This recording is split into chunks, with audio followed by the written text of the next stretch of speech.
এই নবী নিয়ে আজকে এত বড় দ্বন্দ্ব বিদ্বন্দ্ব। নবী আমার মতো নবী পচে গলে মাটির মধ্যে মিশে গিয়েছে।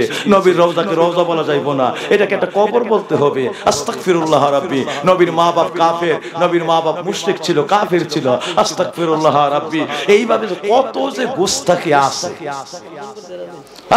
নবীর তাজিমের কথা শুনলে এই মনে হয় যে এটির বুকের মধ্যে কে জানি, এটির বুকের মধ্যে গিয়া মনে হয় যে কে জানি কোন বেঈমানি জানি পেছন দিক দিয়ে রশি দিয়া কাশি দিয়া টাইনা ধরছে যে নবীর নামে কোন গুণগান করা যাবে। বাজিরা আমার, এইগুলো হলো এই শয়তান। কোনদিন আমার নবীর প্রেমিক মানি হলো ওই জান্নাতের মালিক, আমার নবীটার মালিক। আস্তে করে তার নামে রেজিস্ট্রি একদম সাফ কাউলা তারেও দিয়া দিবে। শয়তান চায় না নবীর পাগল হওয়া মানে জান্নাতি হয়ে যাওয়া। শয়তান নবীর পাগল হয় নাই, আল্লাহর পাগল ছিল।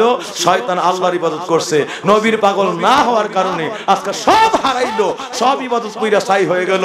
আজকে জান্নাত হারায়া শয়তান লকব লয়া জিঞ্জির গলায় লয়ে আজকে ঘুরে। এই জন্য শয়তান জানে নবী পাওয়াই মানে জান্নাতি হয়ে যাওয়া, না পাওয়া মানে আল্লাহর ইবাদত থাকলেও সব হারায়া ফেলা। সুতরাং এই জন্য নবী যেন করতে না পারে, নবীর পাগল হইতে না পারে, হইলেই মানুষগুলি সব জান্নাতি হয়ে যাইব। এই জন্য নবীর বিষয়ে শয়তান জন্মের মতো লাগছে। এই ব্যাপারে যত দ্বন্দ্ব বিদ্বন্দ্ব বেঈমানি বক্তব্য ছড়াইয়া দিয়ে ভিতরে ওয়াসওয়াসা কুমন্ত্রণ দিয়ে এই জায়গা থেকে মানুষগুলির বেঈমান বানায় দিচ্ছে। আল্লাহ আমাদেরকে হেদায়েত দেখ, সবাই বলি আমি।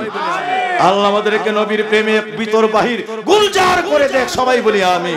মন রাখতে হবে জান্নাত বানাইছে আল্লাহ, কিন্তু জান্নাতের মালিক বানায় দিছে আমার দয়াল নবীরে। এই জন্য জান্নাত পাইতে হলে ইন্না আতাইনা কাল কাউসারের মধ্যে যেতে হবে। যিনি মালিক ওই দয়ালকে রাজি করতে হবে। তিনি রেজিস্ট্রি দিলেই, সাফ কাউলা দিলেই তুমি জান্নাতের মালিক হইতে পারবা, নাইলে কিয়ামত হয়ে যাবে। এই জান্নাতের গন্ধ পাওয়া সম্ভব হবে না। যেমন আব্দুর রহিমের বাড়ি, এই আব্দুর রহিম দলিল দিলেই তুমি মালিক হইতে পারবা, নাইলে কিয়ামত পর্যন্ত মামলা আর থামতো না। ঠিক না বেঠি? সুতরাং সহজটা বুঝো, দুনিয়ার এক জায়গা পাইতে হলে অমুক লোকের দলিল লাগবে এটা বুঝো, আর আল্লাহর এত বড় জান্নাত পাইতে হলে যে কার দলিল লাগবে এটা বুঝো না। হ্যাঁ, এটা বুঝছো না। হ্যাঁ, সিন্নি খাইবি কারে দিয়ে মোল্লা চিনবি না। আল্লাহ হেদায়েত দেখ, সবাই বলি আমি। হায় রে।